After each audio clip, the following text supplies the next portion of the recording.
안녕하세요. 불꽃 싸다구입니다. 구독, 좋아요, 알람 설정까지 부탁드리겠습니다. 그럼 오늘의 사연 바로 시작하겠습니다. 저는 서울에서 약사로 일하고 있는 40세 여성입니다. 결혼은 누구에게나 인생에서 가장 중요한 일이라고 생각합니다. 특히 여성들은 결혼에 대해서 환상을 가지고 있기 마련이죠. 사랑하는 사람과 새로운 제2의 인생을 시작하게 된다는 기대감과 설레임으로 결혼 생활을 시작하게 될 겁니다. 저 역시 남편과 결혼을 한 뒤에 혼자일 때와는 차원이 다른 행복을 꿈꿨습니다. 하지만 제가 겪은 결혼 생활은 그야말로 엉망진창이었어요. 모두 남편이 철저하게 저를 속였고 저는 남편의 거짓말에 완전히 속아서 결혼을 했기 때문입니다.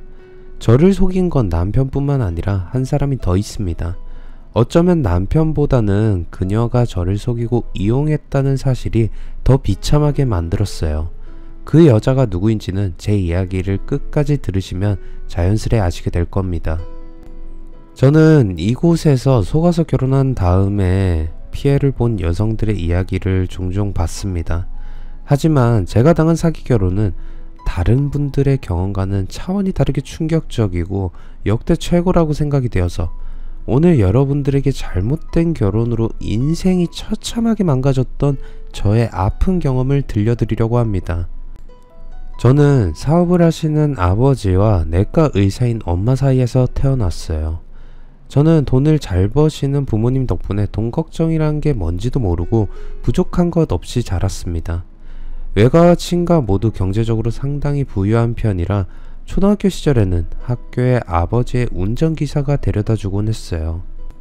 그러다 중학교를 들어가면서부터 아버지는 다른 친구들의 이목을 생각해서 제게 대중교통을 이용하라고 하셨어요. 저도 그게 훨씬 편했습니다. 초등학교 때 자가용에서 내리는 저를 본 친구들은 모두가 부러운 눈으로 쳐다보았고 선생님들도 저를 부잣집 자식이라고 생각하셔서 다른 아이들보다 특별하게 대해주기도 했어요.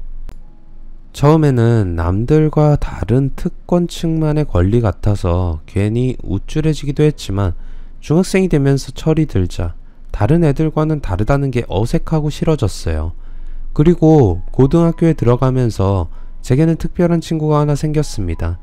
집이 아주 가난해서 너무 못 사는 민경이라는 친구였죠. 민경이는 학교에 내야 하는 돈을 늘 제때 내지 못해서 자주 교무실로 불려가던 친구였어요. 그리고 몸에서 냄새가 난다고 따돌림을 당하기도 했어요. 민경이는 항상 표정이 어두웠고 머리는 감지 않아서 떡이져 있었어요. 같은 반 아이들은 누구나 민경이가 옆에 오면 자리를 피했고 아무도 친구로 상대해 주려고 하지 않았어요. 친구들은 모이기만 하면 민경이에 대해서 수군거렸습니다. 민경이 제 말이야. 어떻게 여자애가 씻지도 않고 머리도 안 감고 왜 저러고 다니는지 모르겠어. 민경이는 집이 너무 가난해서 비누를 살 돈이 없는 게 아닐까? 에이 설마 그 정도로 돈이 없겠어. 아니야, 얼마 전에는 내가 봤는데 다른 애가 바닥에 떨어뜨린 빵을 주워서 먹더라. 어머 정말? 민경이란 애 완전히 거지네. 민경이는 학교에서는 늘 혼자였어요. 다른 친구들은 민경이를 피했지만 저는 왠지 불쌍하다는 생각이 들어서 친구를 해주었어요. 점심시간이 되면 밥도 같이 먹어주었고 말도 걸어주었죠. 그러자 민경이가 저를 이상하게 쳐다보았어요. 수정아, 너 왜 나한테 친한 척 하는 거야? 다른 애들은 근처에 오지도 않는데. 친한 척 하는 게 아니라 앞으로 친하게 지내자는 거야. 민경이는 믿기지 않는다는 표정으로 저를 보면서 사실 지금까지 나한테 친구하자고 한 애는 너밖에 없었어. 나한테서 냄새나지 않아? 전 뭐라고 대답해야 할까 하다가 솔직하게 말했어요. 머리에서 냄새가 좀 나. 앞으로는 자주 감았으면 좋겠네. 그러자 다음날부터 민경이는 매일 머리를 감고 전보다 깔끔해진 모습으로 학교에 나왔어요. 지금까지 민경이는 친구가 없어서 깨끗하게 보일 필요가 없어서 지저분하게 다녔다고 했어요. 그런데 이제는 마음을 나눌 친구가 생겼으니 깔끔하게 보이기로 했다는 겁니다. 저는 민경이와 친구로 지내면서 제가 가진 학용품도 나눠줬고 차비가 없다고 하면 제가 대신 주기도 했어요. 그리고 하굣길에 버스를 타러 갈 때면 민경아 배고프지 않아? 라고 물어보았어요. 민경이는 배에서 꼬르륵 소리가 나는데도 아니라고 머리를 흔들면서 괜찮다고 했어요. 군것질을 할 돈이 없었기 때문이죠. 저는 민경이의 형편을 뻔히 알기에 분식집으로 민경이를 데리고 가서 떡볶이나 만두 같은 것들을 시켜서 나눠 먹었어요. 저는 분식집에서 먹는 라면이 별미여서 자주 먹었는데 민경이는 라면을 먹지 않았어요. 민경이는 라면이라면 신물이 난다고 했습니다. 집에 쌀이 떨어졌을 때는 보름이 넘게 라면만 먹기도 했어. 오늘도 집에 가면 라면 먹어야 하는데 수정이 네 덕분에 맛있는 거 먹네. 고마워. 저는 민경이의 처지가 딱해서 눈물이 나올 지경이었어요. 민경이는 한 번씩 저희 집에 놀러와서 같이 공부를 하다가 자고 가기도 했어요. 민경이 집은 단칸방이라서 공부방이 따로 없는 처지였죠. 저희 집에 온 민경이는 놀라서 입이 벌어졌어요. 제법 넓은 정원이 있는 아담한 2층 단독주택인 저희 집과 침대와 큰 창문이 있는 공부방을 보고는 저를 부러움이 가득한 눈으로 쳐다보았죠. 그러다가 고개를 갸웃거리면서 그런데 공부방에 왜 침대가 없어? 너 바닥에서 자는 거야? 라고 물었고 저는 웃으면서 아니 침대는 침실에 있어. 어머 넌 공부방 말고 침실도 따로 있니? 내가 자는 방은 2층에 있어. 그렇구나. 너 정말 좋겠다. 또 민경이는 저희 집에서 일하는 가사도우미 아줌마를 보자 자기 엄마가 생각이 난다고 했어요. 정원이 있는 멋진 2층 단독주택 집에 상주하는 가사도우미 아줌마 그리고 자상한 부모님까지 민경이의 처지는 모든 것이 저와는 정반대였죠. 민경이는 침대에 저와 나란히 누워서 자기 집안에 대한 이야기를 처음으로 제게 해주었습니다. 민경이 아버지는 막노동을 한다고 했어요. 공사장에서 막노동을 하다가 흔히 한바집이라고 불리는 현장의 식당에서 일하던 민경이 엄마를 만나게 되었다고 합니다. 두 분 모두 가난한 농사꾼의 자식으로 태어나서 어릴 때부터 농가 밭에서 일만 하다가 고등학교만 겨우 졸업하고 가난이 싫어서 서울로 올라와서 일을 했다고 해요. 하지만 몸이 부서지도록 일을 해도 하루를 겨우 사는 게 고작이었죠. 그러다가 민경이 아버지는 공사 현장에서 떨어져서 허리를 크게 다쳤다고 합니다. 공사를 한 업체는 치료비만 주고 민경이 아버지를 현장에서 내보내고 병원에서 치료를 받았지만 일을 할 수 있는 상태가 아니어서 집에 누워만 계신다고 했어요. 그래서 민경이 엄마가 파출부나 식당 일을 하면서 겨우 생활비를 벌고 있다고 했습니다. 민경이 가족은 몸부림은 치면 칠수록 더 깊이 들어가는 가난이라는 늪에 빠져버린 것 같았습니다. 그날 밤에 민경이는 제가 공주 같다는 말을 했어요. 수정이 넌 모든 걸 다 가진 동화 속에 나오는 공주 같아. 그런데 나는 하인이나 시종만도 못한 것 같아. 난 네가 정말 부러워. 민경이의 말에 저희 집의 부자인 것이 괜히 미안해졌어요. 고3이 되자 친구들은 저마다 진로를 결정해야 했어요. 저는 약대를 나와서 약사가 되기로 마음을 먹고 있었습니다. 저는 민경이에게 어느 대학을 갈 건지 물어보았지만 민경이는 힘없이 웃으면서 우리 집 형편에 대학은 무리야. 학교 졸업하면 바로 직장 구해서 일해야 할 것 같아 라고 했어요. 저는 괜히 물어봤다는 후회가 들었지만 이미 뱉은 말을 주워 담을 수는 없는 노릇이었죠. 집안 형편 때문에 고등학교 졸업 후 바로 일을 해야 하는 민경이가 딱했지만 어떻게 해줄 수 없는 일이었어요. 저는 계획대로 무난하게 약학대학에 진학을 했습니다. 졸업 후에 처음 열린 동창회에 다른 친구들은 모두 왔는데 민경이가 보이지 않았어요. 그리고 민경이의 소식을 아는 친구는 아무도 없었어요. 그렇게 몇 년이 지나는 동안 민경이는 친구들과의 모임에 일절 나오지 않았고 저와 연락이 완전히 끊어져 버렸어요.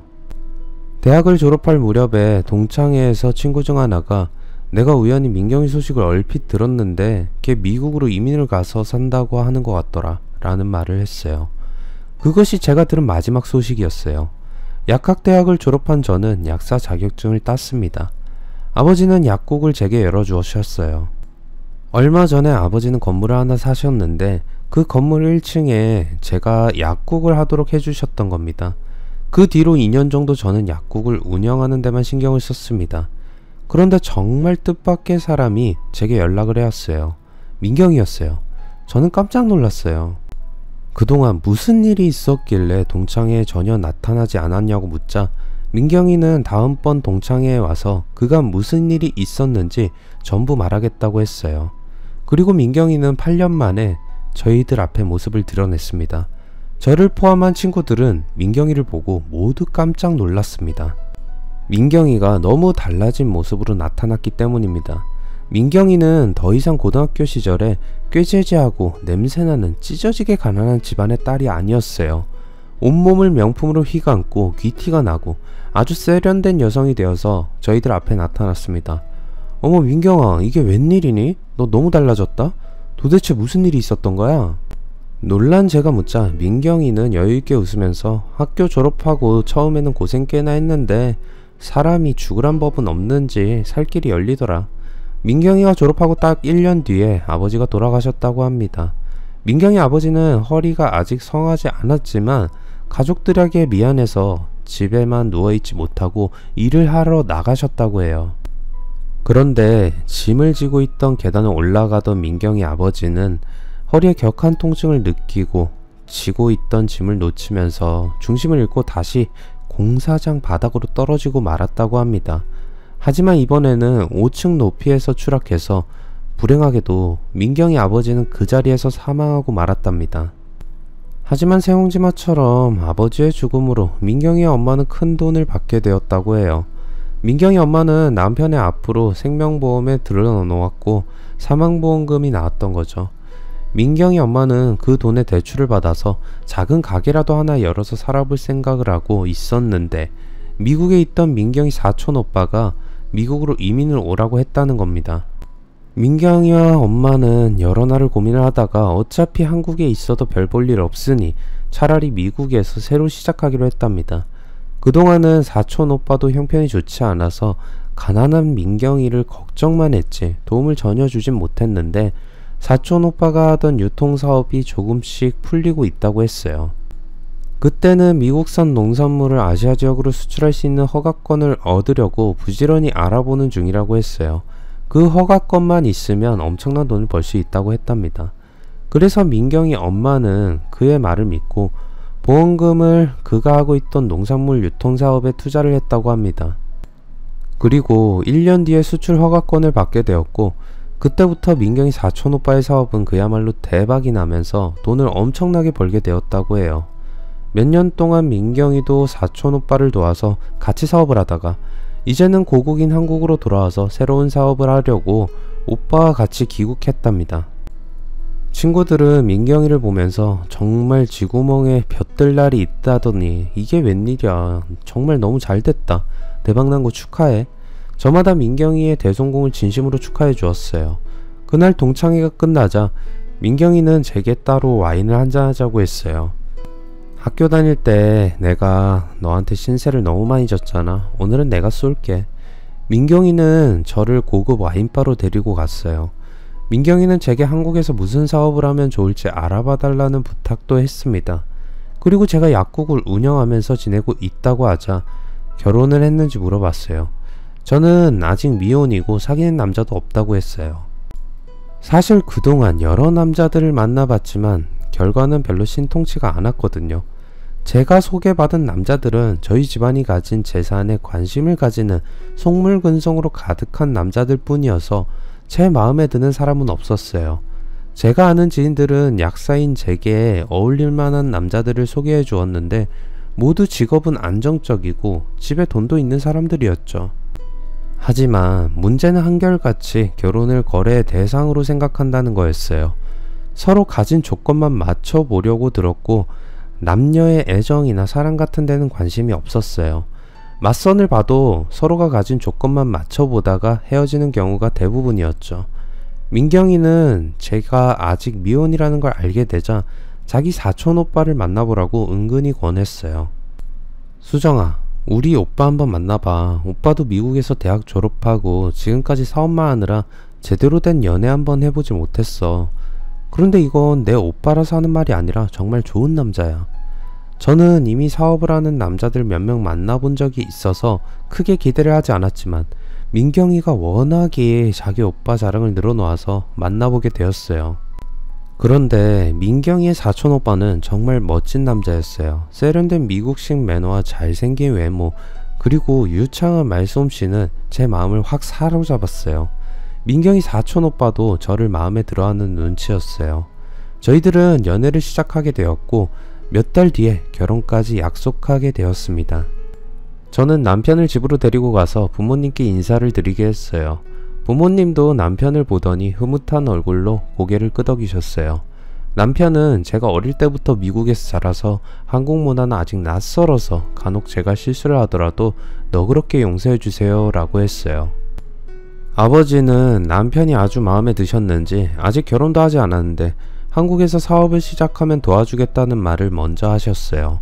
젊은 나이에 미국에서 사업으로 성공하다니 정말 대단하구만.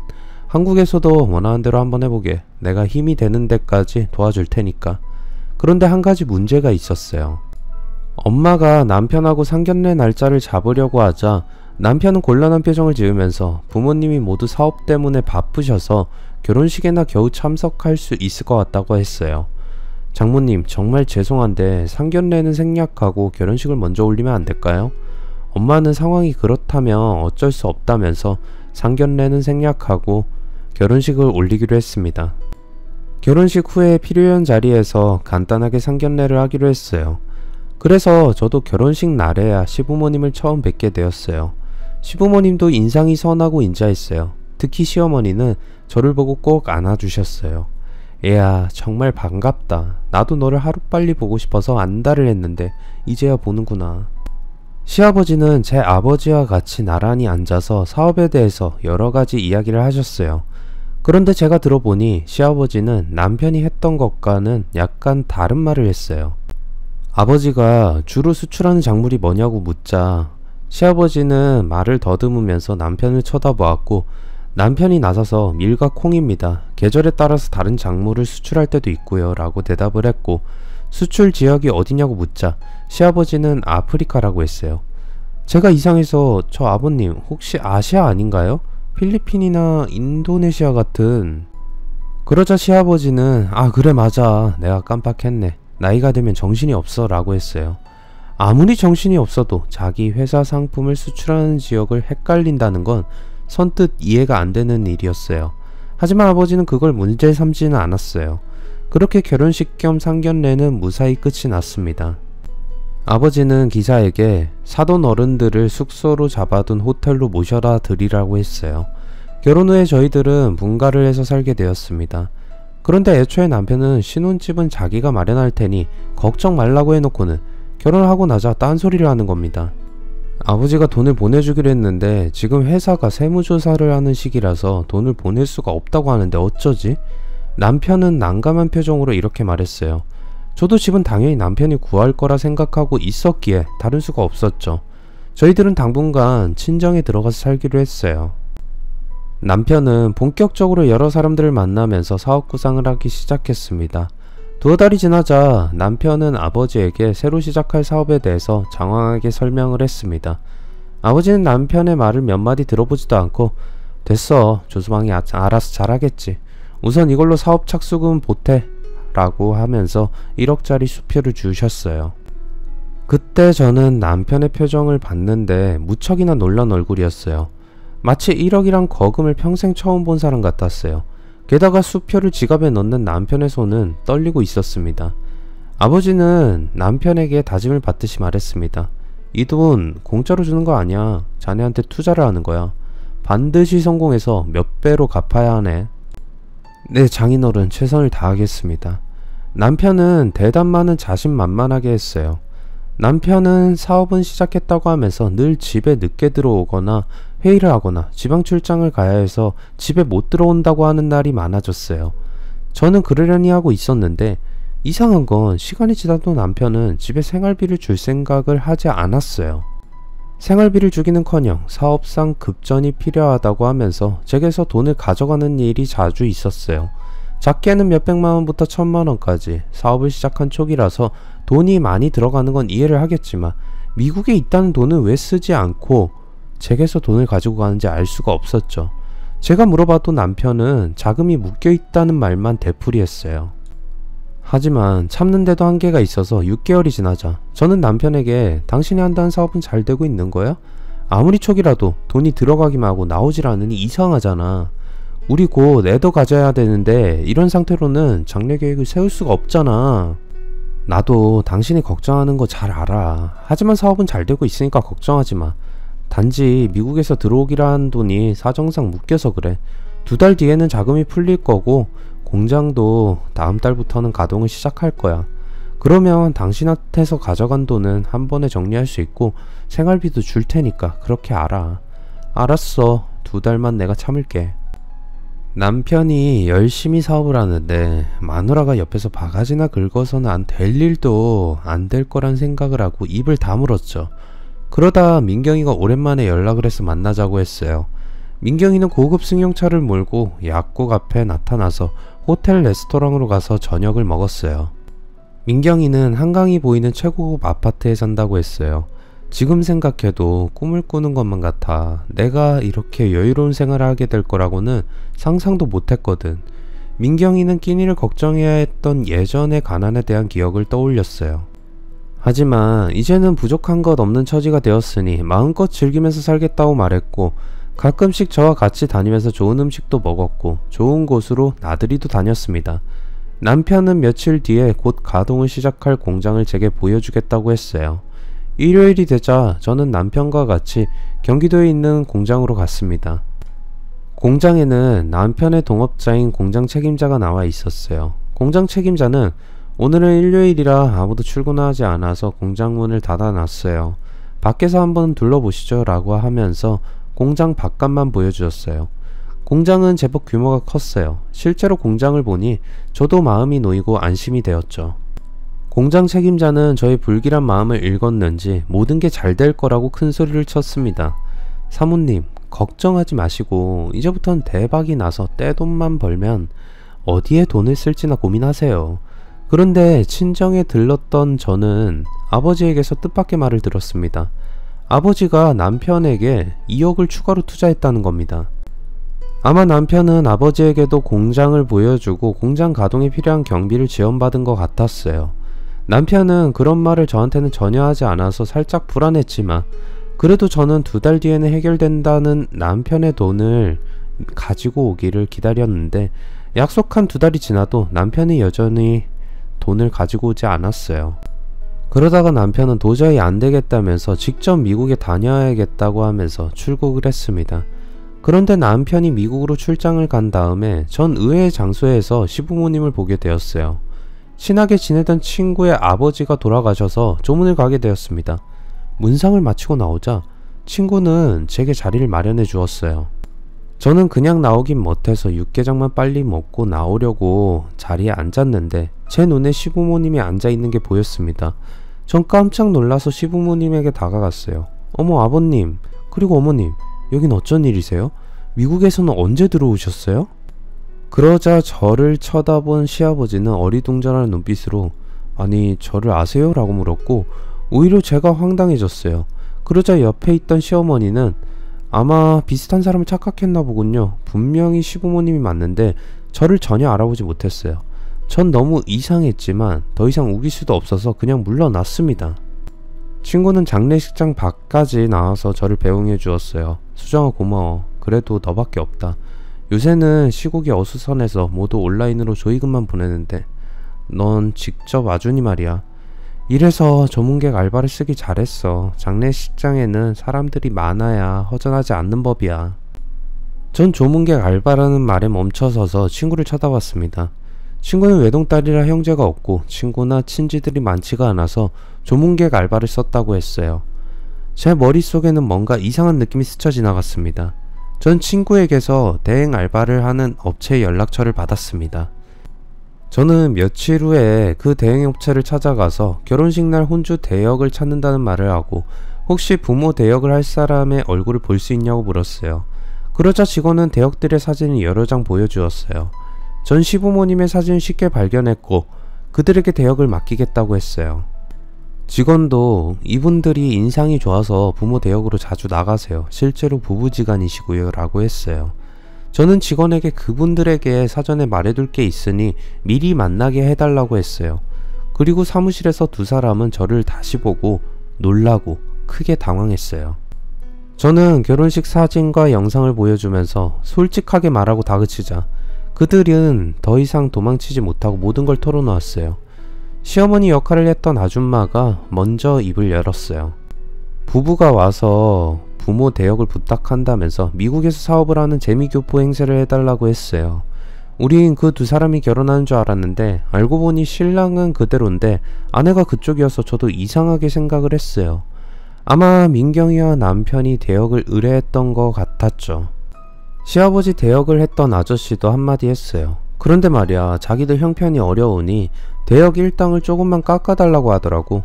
참, 그런 경우는 처음이었어. 안 된다고 했지만 하도 사정을 하길래 깎아줬어. 전 남편이 왜 결혼식과 상견례를 같이 하자고 했는지 짐작이 되었어요.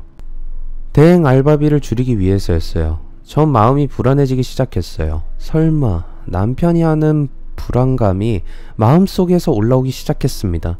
전 애써 아닐 거라고 생각하면서 분명히 미국에 계신 시부모님에게 피치 못할 사정이 있어서 결혼식에 참석을 못하게 되자 대역을 구했을 거라고 생각했어요.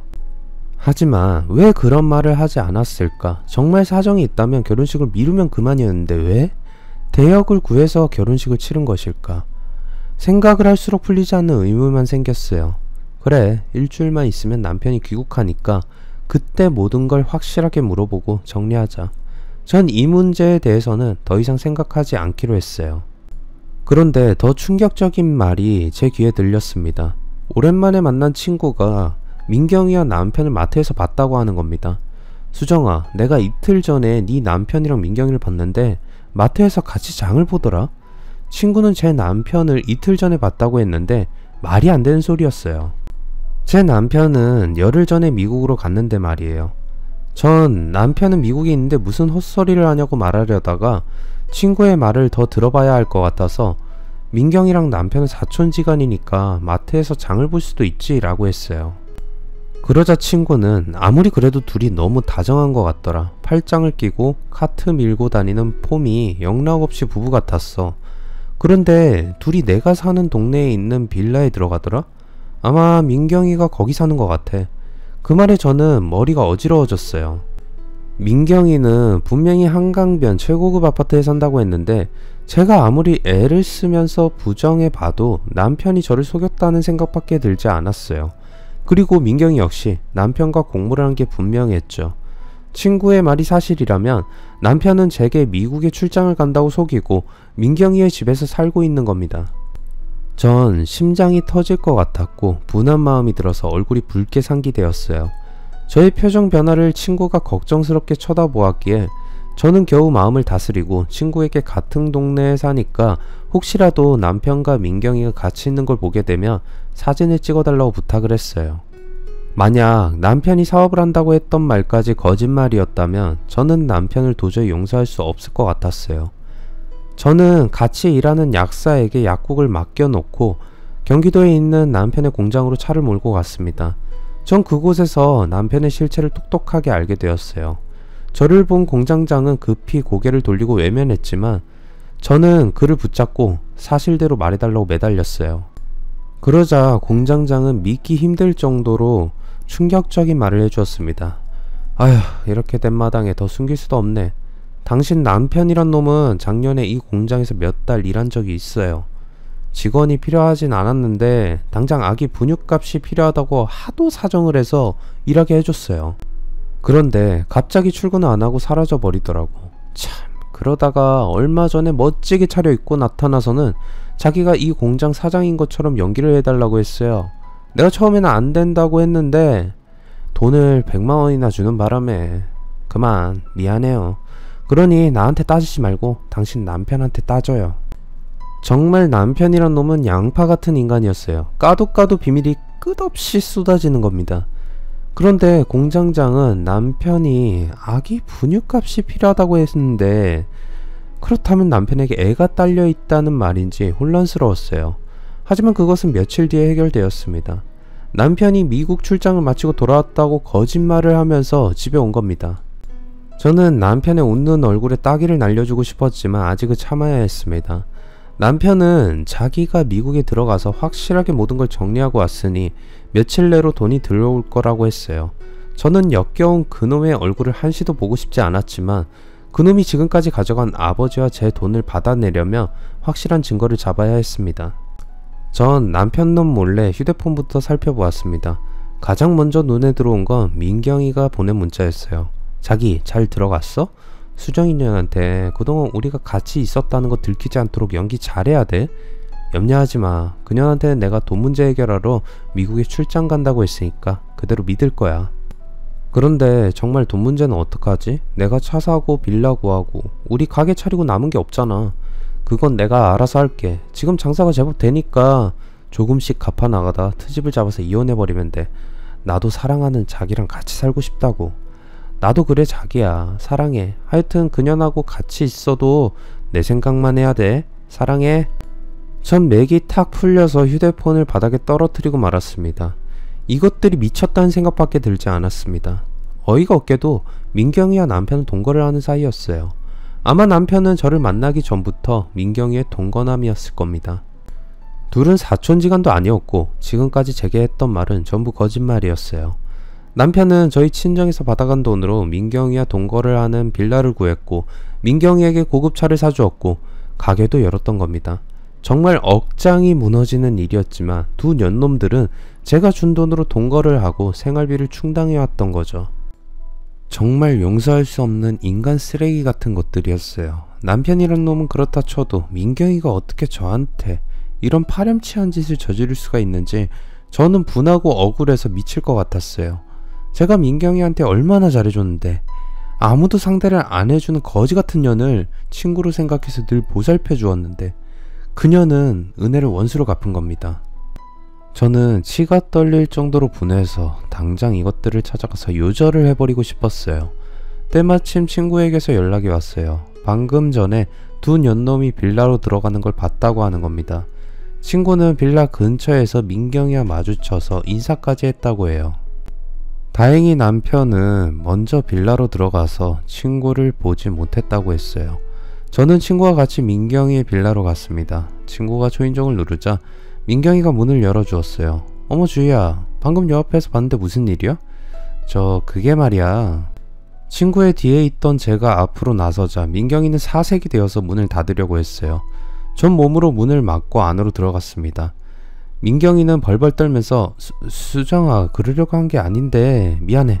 정말 미안해 라고 하면서 손을 모아 빌었습니다. 그때 자기야 무슨 일이야? 하면서 안방에서 나온 남편도 저를 보자 그대로 굳어버리고 말았습니다.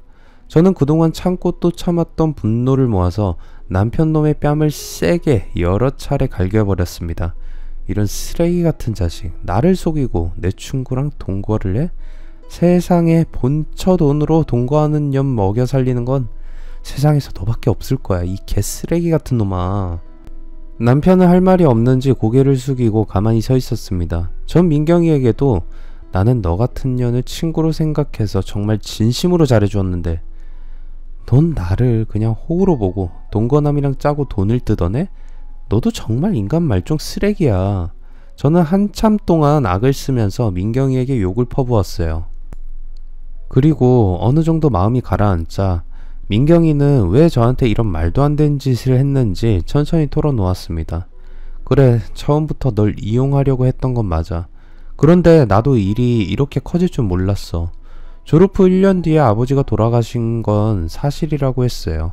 하지만 생명보험금을 받아서 미국으로 갔다는 건 거짓말이었죠. 그때 형편으로는 생명보험에 가입할 수조차 없었기 때문이었어요.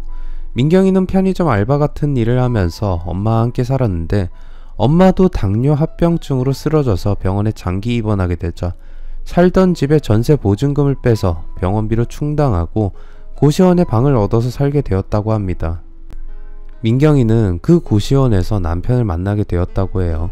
2살이 더 많은 남편은 엄마와 재혼한 새아버지가 실직한 뒤로 사람이 완전히 달라져 버려서 견디지 못하고 집을 나왔다고 합니다. 그 전에는 자상하고 이해심이 많던 사람이었는데 실직 후 재취업이 되지 않아서 가장이 경제적인 능력을 상실하게 되자 술만 찾으면서 의처증 증세까지 보이면서 폭력적으로 변해갔다고 합니다. 남편의 아버지는 엄마가 일을 하러 나가서 조금만 늦게 들어와도 날카로운 눈빛으로 엄마를 노려보면서 고함을 질렀다고 합니다. 인연이 왜 이제서야 기어들어와? 바른대로 말해. 오늘은 또 어떤 놈이랑 붙어먹다가 들어온 거야? 여보, 내가 당신 말고 남자가 어디 있어. 제발 그만 좀 해. 인연이 어디서 소리를 질러? 어서 말해. 어떤 놈이야? 남편의 아버지는 막무가내로 엄마를 의심하면서 몰아붙였고 말다툼은 심한 폭력으로 이어졌다고 해요. 매를 맞은 엄마를 지키려고 남편이 아버지를 말렸지만 아버지는 남편에게도 주먹을 휘둘렀고 이런 생활이 매일같이 이어지자 결국 남편은 술에 취한 새아버지의 폭력을 피해서 집을 나왔다고 합니다. 남편은 PC방에서 알바를 하면서 아무 희망도 없이 고시원에서 그냥 하루하루 살아가고 있는 신세였다고 해요. 그렇게 비슷한 처지였던 둘은 금세 친해져 눈이 맞게 되었고 고시원에서 나와서 반지하 월세방에서 살게 되었답니다. 하지만 둘이 아무리 열심히 일을 해도 매일같이 생활비의 압박에 시달려야 했어요. 게다가 민경이가 아들을 낳은 뒤로 둘은 더욱 심한 생활고를 겪게 되었던 거죠. 다행히 몸이 괜찮아진 민경이 엄마가 병원에서 퇴원해서 같이 살면서 아들을 봐주자 민경이도 다시 닥치는 대로 일을 하면서 살았다고 합니다. 그러다가 전단지 알바를 하던 민경이는 우연히 제가 운영하는 약국 앞을 지나가게 되었고 약사가 된 저를 보게 되었다고 합니다. 그때 저의 집이 돈이 많다는 걸 기억에 떠올렸고 민경이는 고민하다가 남편과 같이 저를 속여서 지독한 가난에서 탈출하려는 어이없는 계획을 세우게 되었다고 해요. 민경이와 동거남은 몇 달 동안이나 치밀하게 부자로 행세를 할 준비를 했어요. 먼저 가능한 대출을 모두 받아내고 주변의 지인들에게 돈을 빌리기 시작했다는 겁니다. 그래서 고급 브랜드의 옷과 신발 그리고 명품 가방까지 사서 치장을 하고 동창회에 나타나서 목표로 찍은 제게 접근을 했던 거죠. 그리고 제 돈으로 빌라와 차를 샀고 그동안 돈이 없어서 꿈만 꾸던 여유로운 생활을 마음껏 즐기면서 살았다고 합니다. 그런데 민경이의 아이가 보이지 않았어요. 제가 애는 어디 있냐고 묻자 민경이는 엄마가 키우고 있다고 했어요. 민경이는 엄마에게 작은 원룸을 하나 따로 마련해 주었다고 했어요. 물론 저희 아버지에게 받은 돈으로 말입니다. 미안해. 그런데 난 네가 정말이지 부러웠어. 원하는 걸 모두 가진 네가 얼마나 부러웠는지 넌 이해 못할 거야. 민경이의 눈에는 눈물을 흘리면서 제게 이렇게 말을 했습니다. 하지만 그렇다고 자신이 저지른 엄청난 잘못을 모두 덮을 수는 없는 법이었죠. 100번을 양보해서 가난 때문에 나를 이용하려고 했던 건 이해할 수 있어. 하지만 어떻게 네 동거남을 내 남편으로 소개할 수 있어? 짐승들도 이런 더러운 짓은 안 한단 말이야. 그 방법밖에 없었어. 나라고 사랑하는 남자가 다른 여자와 사는 꼴을 보고 싶었겠어? 그래서 넌 절대 알 수가 없어. 가난한 게, 돈이 없다는 게 얼마나 서럽고 고통스러운지 넌 모른단 말이야. 그래서 네가 잘했다는 거야? 네 인생을 위해서 내 인생은 처참하게 망가지고 박살나도 좋다는 거야? 친구 인생을 망치고 너만 잘되면 그 말이란 말이야. 이 미친년아. 돈은 둘째치고 난 너 때문에 가정이 깨졌단 말이야. 저는 제가 당한 일은 아랑곳하지 않고 자기 변명만 늘어놓는 민경이의 뻔뻔한 태도에 화가 치밀어서 악을 쓰면서 소리를 질렀어요. 민경이와 남편이 저지른 짓은 분명한 범죄였죠. 아무리 제가 용서를 하고 싶어도 법이 용서하지 않으면 당연히 처벌을 받아야 했어요. 저는 남편과 미련 없이 이혼을 했고 아버지는 전남편을 사기죄로 고발을 했습니다. 전남편은 구속이 되어서 조사를 받고 대부분의 혐의가 인정되어 재판을 받았어요. 그들이 가지고 있던 재산은 전부 압류되었고 절차를 거친 다음에 제가 위자료 대신에 돌려받게 되었습니다. 예상은 했지만 민경이와 전남편은 가지고 있는 돈이 없었어요.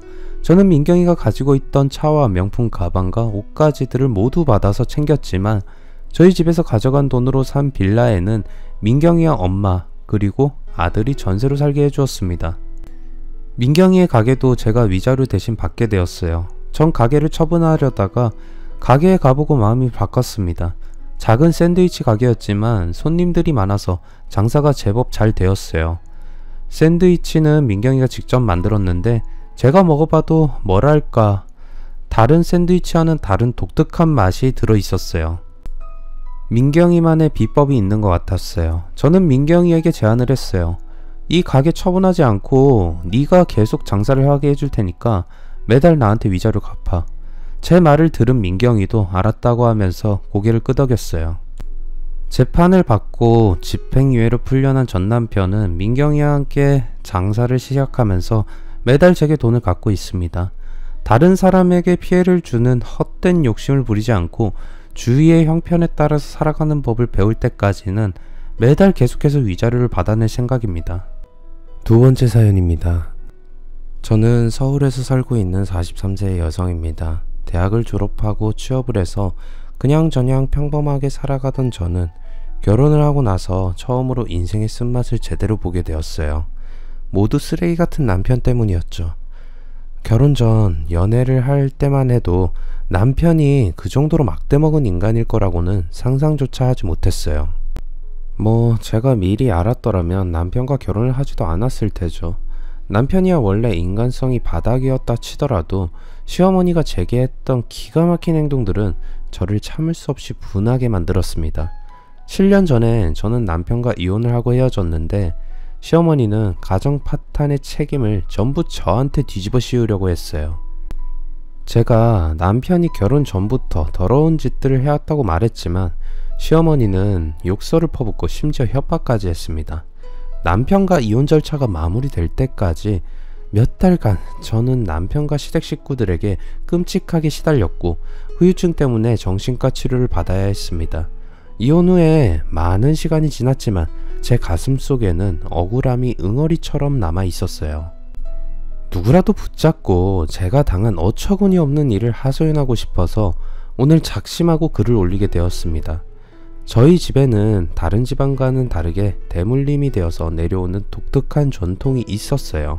그 전통은 남자들에게만 전해져 오는 것인데 바로 누구도 못 말리는 바람기였습니다. 엄마에 의하면 저희 할아버지는 동네에서 소문난 남봉꾼이었다고 했어요. 할아버지는 만석군 집안의 외동아들의 종손이었다고 합니다. 그러니 집안 어른들은 모두 할아버지를 신주단지 모시듯이 받들었고 아주 귀하게 키우셨다고 해요. 끝이 보이지 않을 정도로 넓은 논과 밭을 가지고 있었고 그 동네의 사람들 대부분이 저희 집안의 소장농이었으니 할아버지의 위세는 아주 대단했다고 합니다. 성인이 되자 할아버지는 기고만장해져서 일을 할 생각을 하지 않고 매일같이 술을 마시고 여자들을 데리고 노는 것으로 시간을 보냈다고 합니다. 집안의 재산이 넘쳐나도록 많으니 할아버지가 굳이 일을 할 필요도 없었던 거죠. 혼례를 치러야 할 나이가 되자 집안의 어른들은 할아버지에게 맞는 여성을 찾아서 맞선을 보게 하고 혼인을 시켰다고 합니다. 그런데 할아버지는 결혼을 해서 가정을 꾸린 뒤에도 다른 여자들과 놀아나는 나쁜 버릇을 버리지 못했다고 해요. 집에는 거의 들어오지도 않고 기생집에서 지내거나 다른 내연녀의 집에서 살았다고 합니다. 그래도 할머니는 아무 불평을 하지 않고 종갓집 며느리로서 자기 할 일을 묵묵히 했다고 합니다. 할머니는 하늘같은 남편의 말만 순종하며 따르는 전형적인 남존여비라는 생각을 가진 조선시대의 여인이었던 거죠.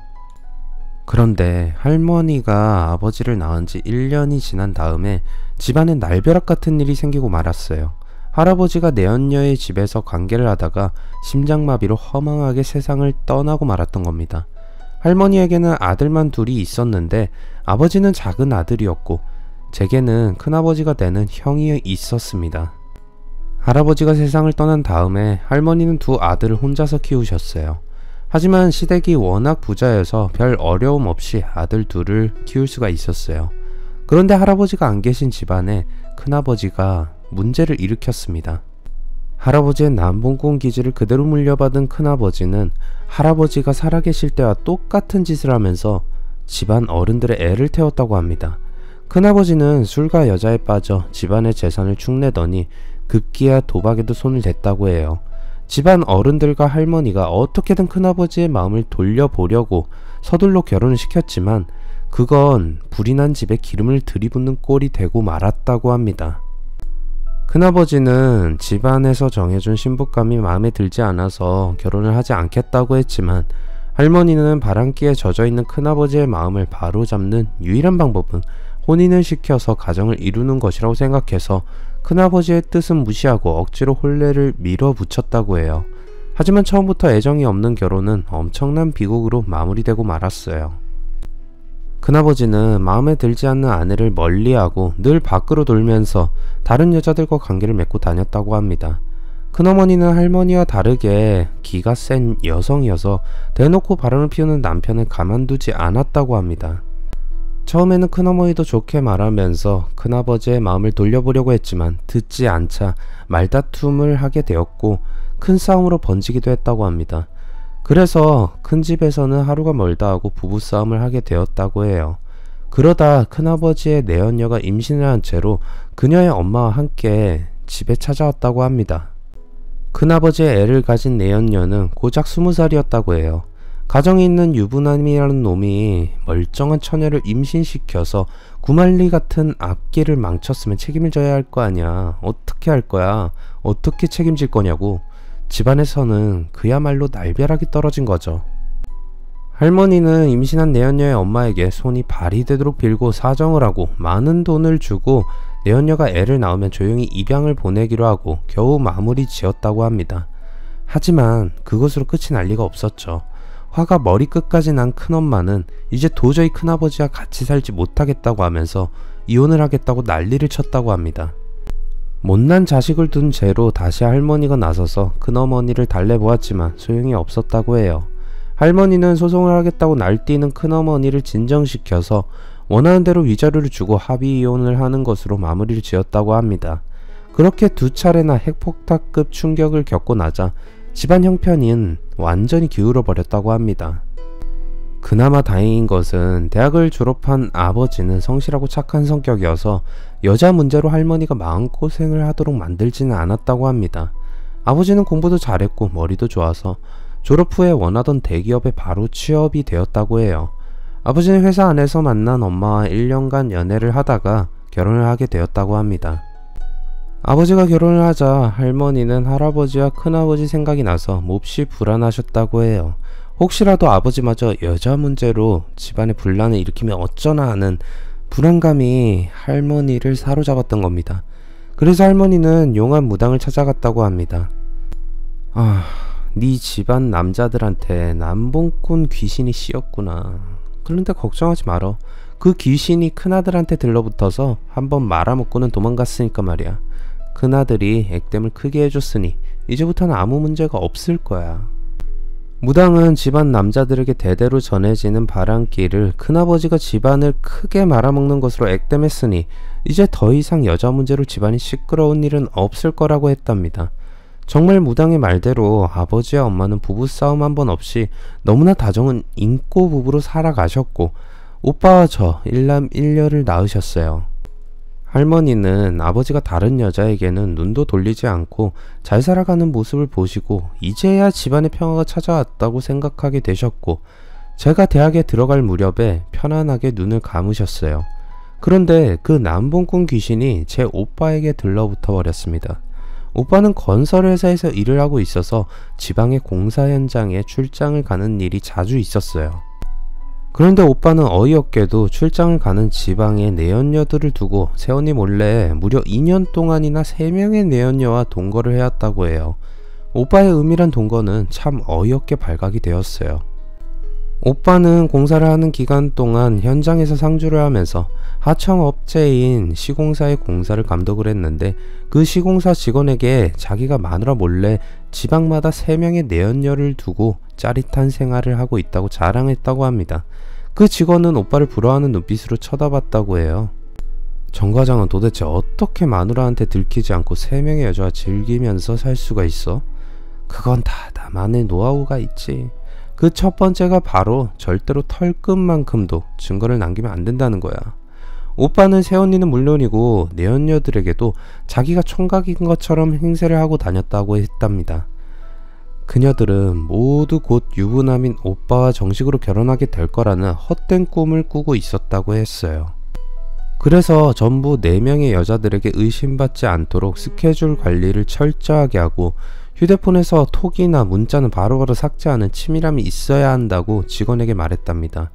야, 마누라 몰래 바람 피우는 것도 간단한 일이 아니네. 그럼 치밀하고 지능적이지 않으면 들켜서 완전히 패가망신하게 된단 말이야. 지금이 조선시대도 아니고 요즘 세상에 어떤 여자가 바람난 남편이랑 같이 살려고 하겠어? 잘못하면 전 재산 다 날리고 개쪽박 차게 되니까 항상 조심해야지. 그렇게 불륜의 달인처럼 치밀하던 오빠가 새집 살림을 새언니에게 들키게 된 것, 모두 오빠가 편하게 모든 걸 말해줬던 하청업체 직원 때문이었답니다.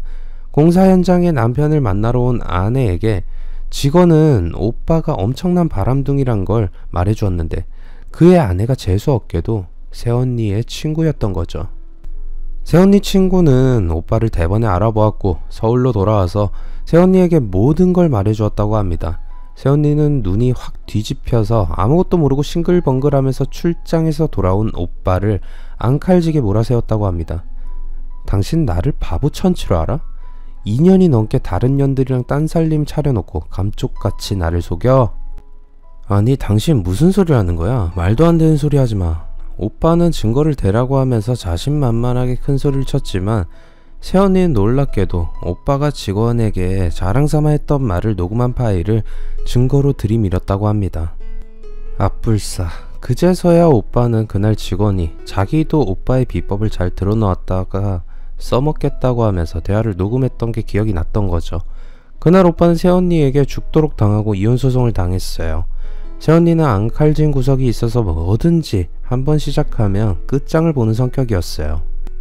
그래서 새언니는 오빠에게 위자료를 받고 난 뒤에도 다른 내연녀들에게 오빠가 총각 행세를 하면서 그녀들을 속였다는 사실을 모두 알려주었던 거예요. 당연히 그녀들은 저희 집에 몰려와서 한바탕 난리를 쳤어요.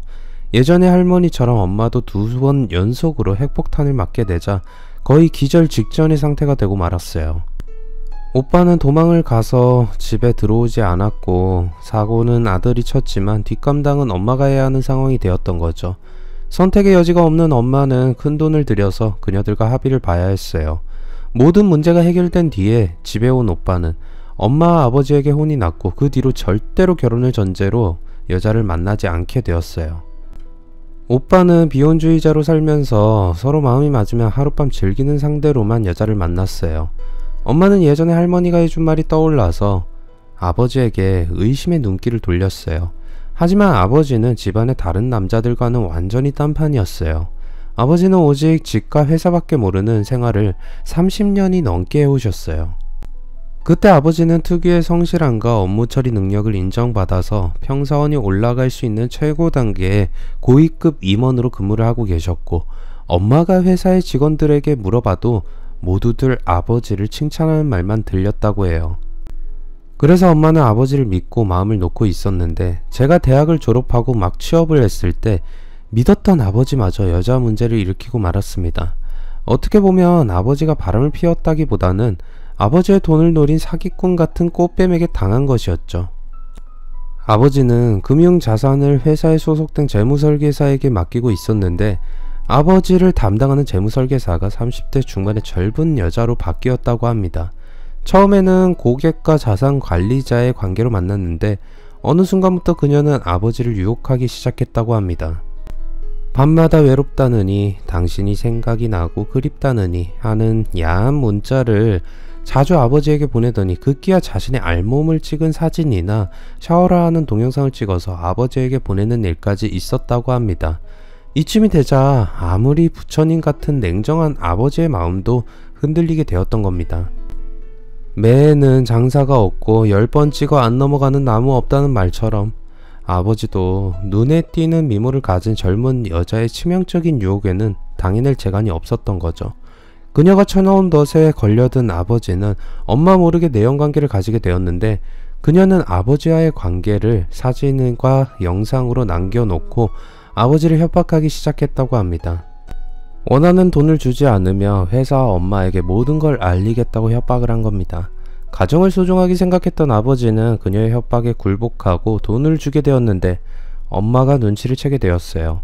아버지의 행동이 아무리도 수상해서 뒷조사를 해본 엄마는 아버지가 사기꾼 같은 꽃뱀에게 걸려든 걸 알게 되었다고 합니다. 엄마는 당장 그 사기꾼년이 근무하는 금융회사로 찾아가서 그년의 머리채를 잡아채고 회사 직원들이 모두 보는 앞에서 톡톡하게 개망신을 주었어요. 야이 미친년아, 유부남하고 놀아난 주제에 뭘 잘했다고 협박질이야. 너 같은 쓰레기도 한번 당해봐야 돼. 엄마는 그년의 상사를 찾아가서 모든 걸 말했고 회사에서는 그년을 바로 해고해버렸다고 합니다. 아버지는 엄마를 볼 면목이 없어서 고개만 숙이고 있었어요. 엄마는 다른 여자와 정을 통한 아버지에게 너무 화가 났지만 사람은 누구나 한 번은 실수를 할 수 있는 것이니 딱 한 번 아버지를 용서하고 없었던 일로 하기로 했습니다.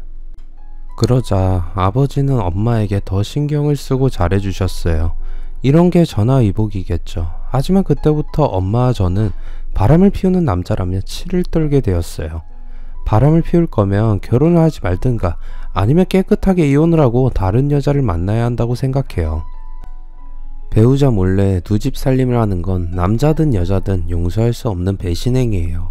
저는 종합병원의 원무과에 취업이 되었어요. 대학에서 운영하는 종합병원은 아니었고 영리법인이 운영하는 종합병원이었어요.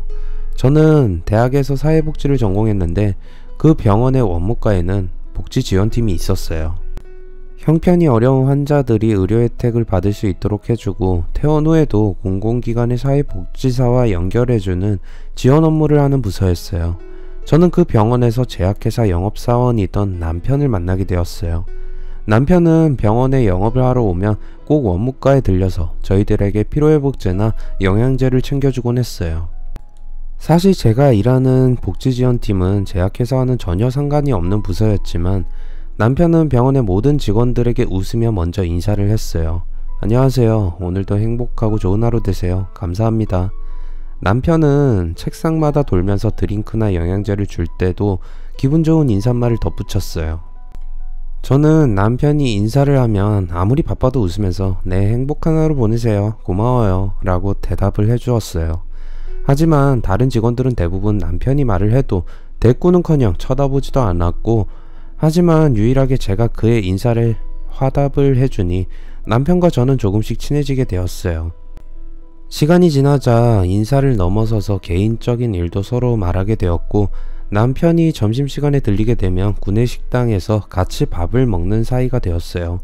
그때 남편이 왜 제약회사 영업사원이 되었는지 말해주었어요. 남편의 말에 따르면 약을 만들고 조제하는 것도 중요하지만 약을 파는 것도 못지않게 중요하다는 거예요. 자주 만나서 대화를 하다 보면 정이 들게 마련이어서 저와 남편은 서로에게 호감을 가지게 되었어요. 병원 안에서뿐만 아니라 퇴근 후에도 따로 만나서 데이트를 하는 사이가 되자 남편은 자연스럽게 제게 프로포즈를 했고 전 그를 제 남편으로 받아들이게 되었습니다. 결혼을 약속한 다음에 남편은 저를 시댁으로 데리고 가서 시어머니에게 인사를 드리게 했어요. 시어머니는 저를 보시고는 아주 만족하는 표정을 지으셨어요. 병원에서 근무한다니 반갑네. 나는 의사나 간호사만 의료인이라고 생각하지 않아. 아픈 사람과 연관되어 있으면 병원에서 근무하는 직원들이나 약사들도 모두 의료인이라고 생각해. 같은 업계에서 근무하는 며느리가 생긴다니 나는 대환영이야.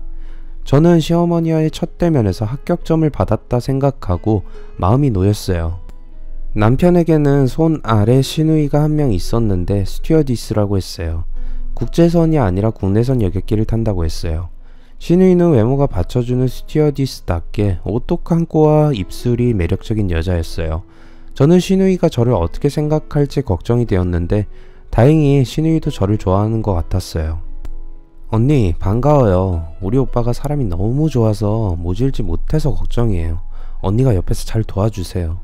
그래요. 다른 사람에게 모질게 굴면 살기에는 편하겠지만 그만큼 인간미는 없잖아요.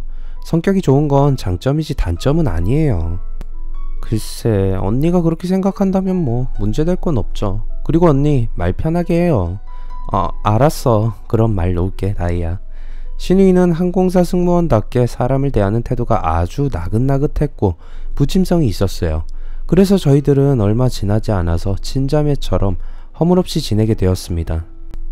저도 약국을 운영하는 시어머니와 시누이가 마음에 들었고 저희 엄마와 아버지도 남편을 보고 마음에 들어 하셨어요.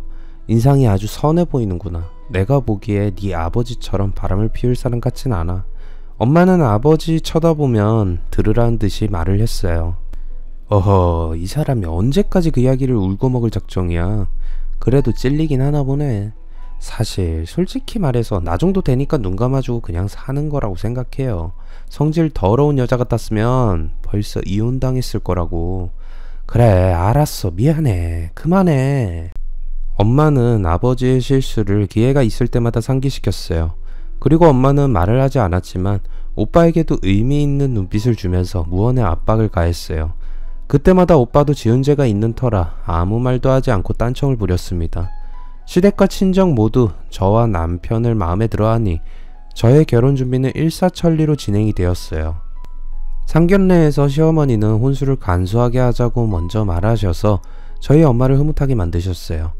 시누이는 마침 자기가 정기휴가 기간이라고 하면서 저와 같이 혼수를 보러 다녔어요. 시어머니는 약국을 운영하시느라 시간을 낼 수가 없으니 시누이가 대신 나선 거죠. 저도 혼자 다니면서 혼수를 고르는 것보다는 둘의 안목을 합치는 게 여러 면에서 좋았어요. 저는 시누이와 같이 다니면서 시누이가 결혼보다는 혼자 살기를 원하는 독신주의라는 걸 알게 되었어요. 혼수를 보러 다니다가 카페에서 같이 커피를 마시면서 제가 시누이에게 물었어요. 다이는 사귀는 사람은 없어? 이제 슬슬 결혼 생각할 나이잖아. 언니, 나 애인 같은 거 안 키워. 결혼 같은 거 안 하고 혼자 살 생각이야. 그래서 애인은 없고 같이 즐기는 상대는 몇 명 있어. 시누이는 평생 한 남자만 사랑하면서 살 생각은 아예 없다고 했어요. 지금은 이 남자가 좋지만 살다 보면 더 좋고 괜찮은 남자가 생기기 마련이라고 했어요.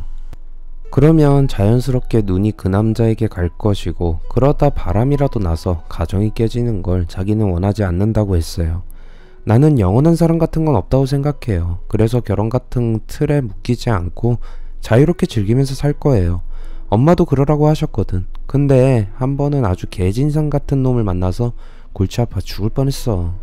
시누이는 예전에 여객기 조종사랑 연애를 한 적이 있다고 했어요. 시누이는 처음부터 결혼 같은 거 생각이 없어서 그 남자에게도 분명히 말했다고 했어요. 그냥 즐기는 사이로 만나자고 말이에요. 남자는 시누이의 말에 동의를 했지만 만남이 이어지면서 시누이에게 푹 빠진 그 남자는 결혼하자고 시누이에게 매달렸다고 합니다. 시누이가 아무리 싫다고 해도 그 남자는 스토커처럼 집착을 하더니 나중에는 시누이를 납치하려는 시도까지 했다고 해요. 시누이가 경찰에 신고를 하고 그 남자가 접근 금지 명령을 받은 뒤에야 철거머리 같은 그놈과 헤어질 수 있었다고 했어요. 시누이는 저와 여러 가지 면에서 취향이 비슷했고 잘 통했지만 결정적으로 결혼에 대해서는 저와 완전히 생각이 달랐어요. 결혼을 한 뒤에 저희들은 시어머니가 마련해 놓은 아파트에서 신혼을 시작했어요. 다들 그렇듯이 신혼은 누구에게나 인생에서 가장 달콤하고 행복한 시절일 겁니다. 저 역시 남편과 같이 보내는 저녁 시간이 가장 행복했고 좋았습니다. 저희들은 연애를 할 때보다 결혼을 한 뒤에 더 자주 둘만의 시간을 가지면서 보냈어요. 퇴근을 한 뒤에는 소파에 나란히 앉아서 서로에게 몸을 기대고 영화를 보거나 근처의 공원으로 산책을 나가기도 했고 주말이 되면 자전거 하이킹을 하거나 교회의 명소로 드라이브를 가기도 했어요. 하지만 저희들의 평온하고 행복한 시간은 6개월 뒤에 사라지게 되었어요. 남편이 서울이 아닌 다른 지방으로 발령이 난 겁니다. 하지만 저는 계속 병원에서 근무를 해야 했기에 남편과 저는 주말 부부가 되어버렸어요. 엄마는 제게 그래 1년 정도 살았으면 잠시 떨어져 지내는 것도 좋아. 늘 붙어있다 보면 마냥 좋을 순 없잖아. 서로 그리하다가 가끔씩 만나면 그게 더 반갑고 부부간의 정도 더 깊어질 거야. 저도 남편이 외국으로 나가는 것도 아니고 일주일에 한 번은 서울에 올라올 것이고 휴가를 받거나 하면 제가 지방에 내려가서 같이 지낼 수도 있으니 별 문제가 안 된다고 생각했어요. 남편도 일주일마다 올라오겠다고 약속을 했어요. 매주 올 테니까 주말에 뭘 하면 좋을지 생각해 두고 있어. 처음에 몇 달간 남편은 매주 서울에 올라와서 저와 같이 시간을 보냈어요. 하지만 그 간격이 2주에 한 번, 한 달에 한 번으로 점점 벌어졌습니다. 남편은 주말에도 병원 영업을 하라고 지시가 내려오는 바람에 어쩔 수 없다고 했어요. 그러다 남편과는 전화로 통화만 하는 사이가 되었어요. 제가 여름 휴가를 받자 저는 남편이 있는 지방으로 내려가기로 했어요. 언니, 나도 휴가 받았어. 그러니까 우리 같이 내려가요. 오빠 있는 데가 바닷가 근처라고 하니 휴가를 보내기 딱 좋을 것 같아요. 그래서 저는 신우이와 같이 지방으로 내려가서 남편의 집으로 갔어요. 그런데 남편이 지방에서 살고 있는 숙소는 원룸이라 신우이와 저 셋이 지내기에는 불편했어요. 그래서 저는 신우이와 호텔을 잡아서 그곳에서 일주일 동안 지내기로 했어요. 신우이와 저는 바닷가가 잘 보이는 호텔에 방을 잡고 남편이 일을 마치고 호텔로 오면 같이 저녁을 먹고 바닷가를 거닐면서 산책을 하다가 남편은 숙소인 원룸으로 들어갔어요. 다음 날이 되자 신우이는 자기가 남편의 숙소로 가서 자겠다고 했어요. 남편과 제가 호텔에서 바닷가의 야경을 보면서 오붓한 시간을 보낼 수 있도록 배려를 해준 거죠. 언니, 오랜만인데 오빠랑 같이 좋은 시간 보내요. 신우이가 제게 눈짓을 하고 숙소로 가고 나자 저는 남편과 함께 와인을 마시면서 오랜만에 연애 시절로 돌아가서 즐거운 시간을 보냈어요. 그런데 이틀 뒤에 신우이와 남편이 이상한 대화를 하는 걸 우연히 듣게 되었어요. 저희들은 호텔 커피숍에서 커피를 마시다가 제가 화장실을 다녀오면서 들으니 신우이는 남편에게 그러게 오빠는 왜 결혼을 했어? 내가 말했지. 오빠는 절대 한 여자만 살아가면서 살 수 있는 스타일이 아니라고 말이야. 전 커피숍 안으로 들어가려다가 신우이의 말을 듣고 있는 남편의 표정이 너무 심각해서 밖에 있는 장식물 뒤에 숨어서 그들의 대화를 계속 들었어요. 남편은 한숨을 쉬면서 뭔가를 심각하게 고민하고 있었어요. 방법은 하나야. 상황이 더 심각해지기 전에 새언니랑 빨리 이혼하고 정리해. 그게 현주 언니와 오빠를 위해서 가장 좋은 방법이야. 나도 그렇게 생각해. 그런데 무슨 핑계를 대고 이혼하자고 하란 말이야. 여보, 미안해. 나 사랑하는 여자가 생겼어. 그러니까 우리 이혼하자. 이렇게 말할까? 남편의 말을 듣는 순간 저는 심장이 멎는 것 같았어요. 이혼해. 사랑하는 여자가 생겼다. 도저히 믿기지 않는 말들이 남편의 입에서 튀어나왔어요. 신우이와 남편이 제게 감추고 있는 비밀이 있다는 걸 알게 되었어요. 신우이는 답답한 듯이 남편을 쳐다보면서 말했어요. 미쳤어? 지금 새언니한테 오빠가 그동안 계속 바람을 피워왔다는 걸 고백이라도 하겠다는 거야? 우선 내가 현주 언니 만나서 의논해 볼 테니까 조금만 기다려. 현주 언니는 오빠가 싱글이라고 알고 있으니까 말 조심해. 지금까지 두 남매의 대화만으로도 남편의 외도를 의심하기에는 충분했어요. 남편이 저와 이혼할 생각을 하고 있다는 것도 맞았어요. 저는 둘의 대화가 끝나자 아무 일도 없었다는 듯이 커피숍 안으로 들어갔어요. 그러자 신우이가 만날 사람이 있다고 하면서 먼저 자리에서 일어났어요. 여기 사는 대학 선배 언니가 있는데 만나기로 했거든. 먼저 갈게. 신우이가 떠나자 왠지 모를 어색한 침묵이 저희 부부 사이에 흘렀어요. 남편은 피곤하다고 하면서 먼저 숙소로 돌아가 쉬겠다고 했어요. 저는 혼자 호텔방으로 돌아와서 오늘 들은 남편의 말을 곰곰이 생각해 보았어요. 그날 밤새도록 고민해보고 제가 내린 결론은 신중하게 판단하고 행동해야 한다는 겁니다. 남편의 불륜에 대한 아무 증거도 없이 무작정 몰아세웠다가 만약 제가 오해한 것이었다면 남편과 저의 관계는 다시 회복하기 힘들 정도로 깨져버릴 게 분명했어요. 저는 일단 남편의 행동을 유심히 살피면서 모른 척 하기로 했어요. 남자의 불륜이라면 저는 아주 치가 떨렸지만 함부로 의심했다가는 제가 잔잔한 호수에 돌을 던져 파문을 일으키는 꼴이 될 게 분명했기에 저는 확실한 증거를 찾기 전까지는 아무것도 모르는 것처럼 행동하기로 했습니다. 휴가를 마치고 서울로 돌아오자 시어머니가 저를 부르셨어요. 얘야, 이제 너희들도 애를 가져야 하지 않겠니? 조금만 더 지나면 결혼한 지 1년인데 언제 애를 가질 생각이니?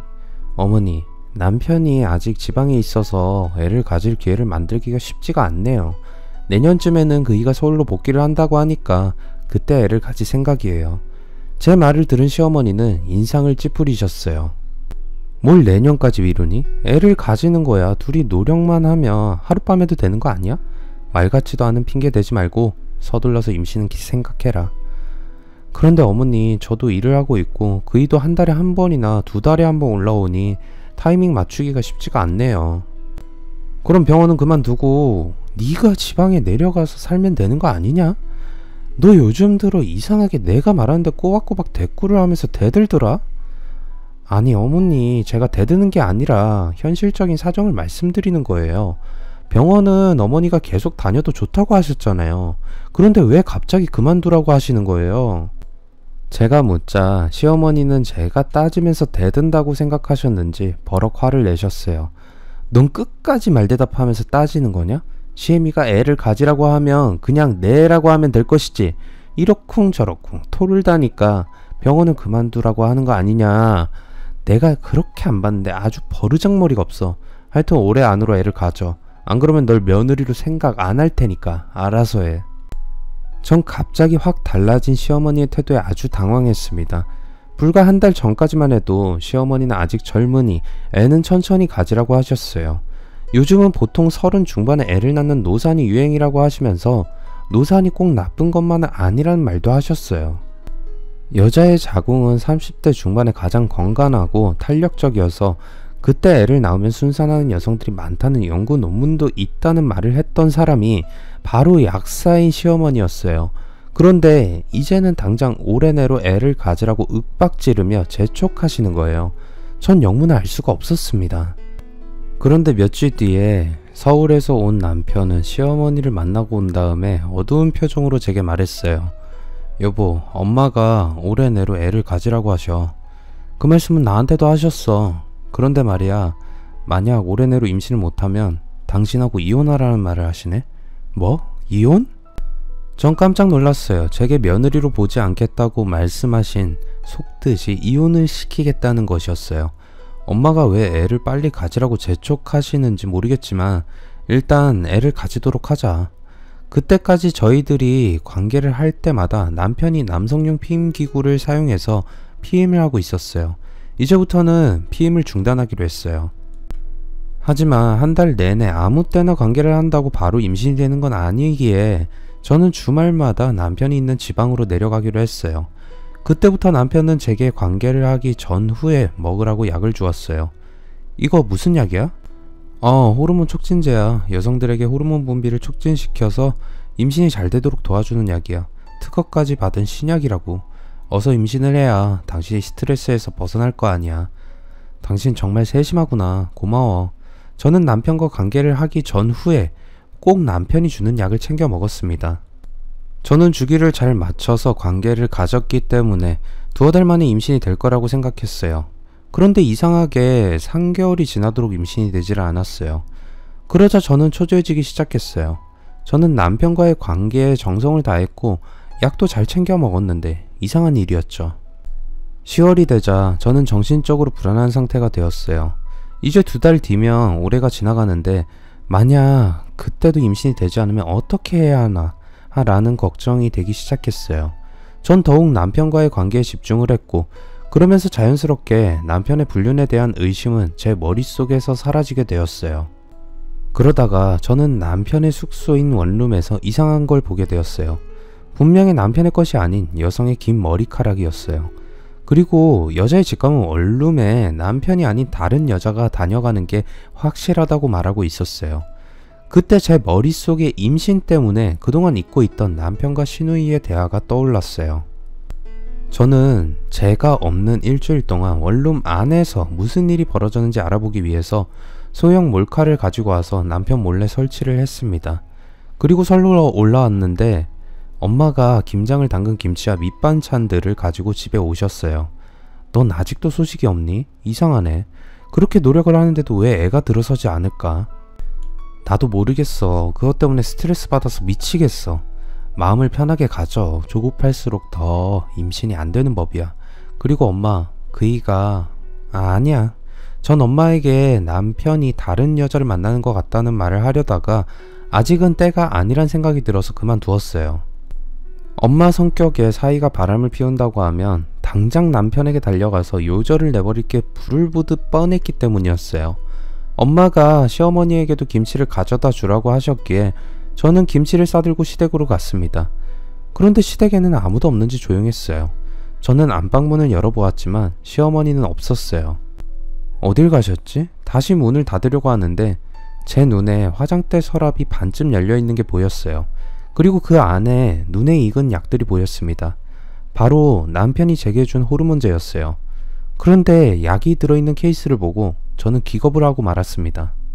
그 약은 임신을 돕는 호르몬제가 아니라 먹는 피임약이었어요. 남편은 포장은 버리고 그냥 알약만 2개씩 관계 전후에 제게 주었어요. 그래서 저는 남편의 말만 믿었는데 남편은 제게 피임약을 먹여왔던 겁니다. 그러니 임신이 될 리가 없었죠.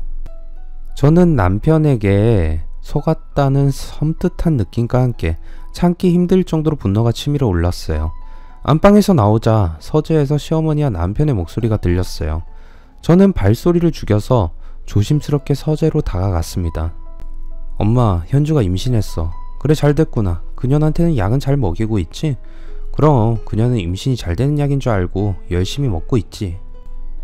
보기보다 어리석은 년이구나. 하여튼 이제 2달 남았다. 올해 안으로 임신 못하면 쫓아낼 거라고 말해뒀으니까 그년도 딴소리 못할 거 아니냐.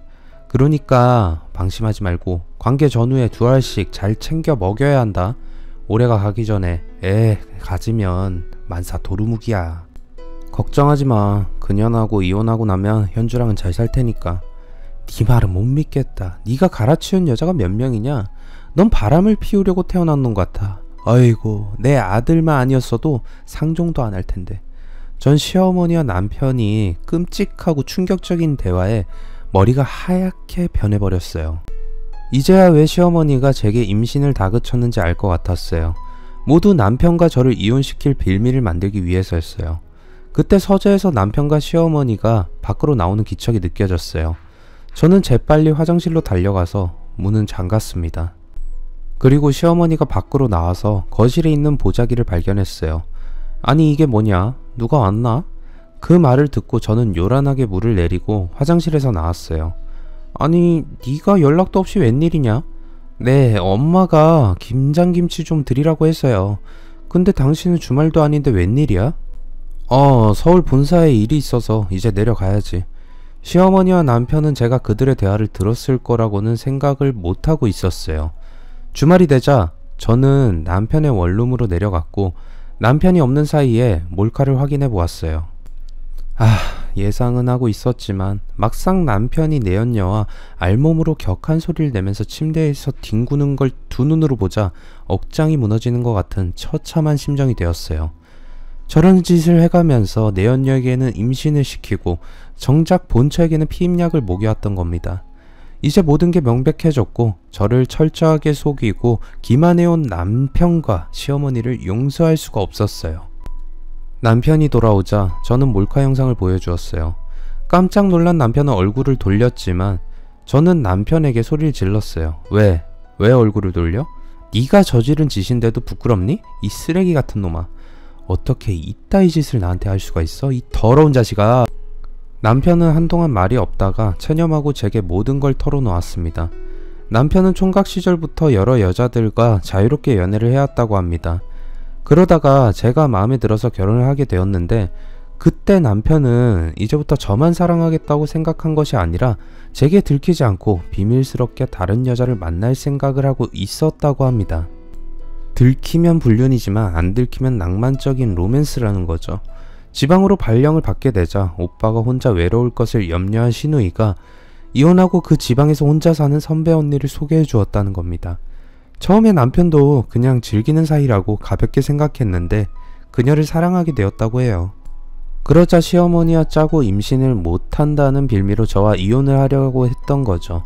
아마 남편은 저와 이혼을 하면 임신한 내연녀와 재혼을 하겠지만 여전히 바람을 피울 생각을 하고 있을 겁니다. 여보, 현주와는 그냥 즐기는 엔조이였어. 정말 관계가 이렇게 깊어질 줄 몰랐어. 당신하고도 이혼할 생각은 없었는데 엄마가 둘 중에 하나만 선택하라고 해서 그만. 잘못했어. 미안해. 저는 남편의 말을 들으면서 눈물이 흘러내렸습니다. 남편은 자기가 저지른 짓이 여자인 제게는 얼마나 치명적인 상처가 되는지 전혀 모르고 있었어요. 저는 마음속에서 올라오는 분노를 억지로 참아내느라 이를 악물었어요. 내가 네 장난감이야? 좋다고 가지고 놀다가 실증나면 쓰레기통에 버리는 장난감이냐고. 저는 남편의 뺨을 있는 힘을 다해 갈겼습니다. 그리고 시댁으로 달려갔어요. 화가 나서 굳어있는 저를 어리둥절한 표정으로 쳐다보는 시어머니의 얼굴에 피임약을 확 뿌렸습니다. 당신이 원하는 대로 당신 아들하고 이혼할게. 하지만 절대 순순히 물러나진 않을 거야. 당신들이 나를 가지고 노는 것에 대한 보상은 모두 받아낼 테니까 각오 단단히 해. 남편의 외도를 알게 된 엄마는 예전에 아버지와 내연녀에게 했듯이 남편의 회사로 찾아가서 뺨을 때리고 직원들 앞에서 공개적으로 망신을 주었어요. 저는 이혼소송을 했고 시댁이 휘청거릴 정도 위자료를 받아냈습니다. 그런데 들리는 소문에 남편은 임신한 내연녀에게도 소송을 당했다고 해요. 시누이가 남편이 총각이라고 내연녀에게 거짓말을 했던 게 원인이었어요. 누구나 자기가 마음에 드는 배우자를 선택할 자유는 있지만 평생을 함께하기로 약속한 이상 이혼을 하지 않은 한 배우자를 속이고 바람을 피우는 건 상대방의 인생을 망치는 행동이라는 걸 알아야 한다고 생각합니다. 긴 글 읽어주셔서 감사합니다. 구독, 좋아요, 알람 설정 부탁드립니다.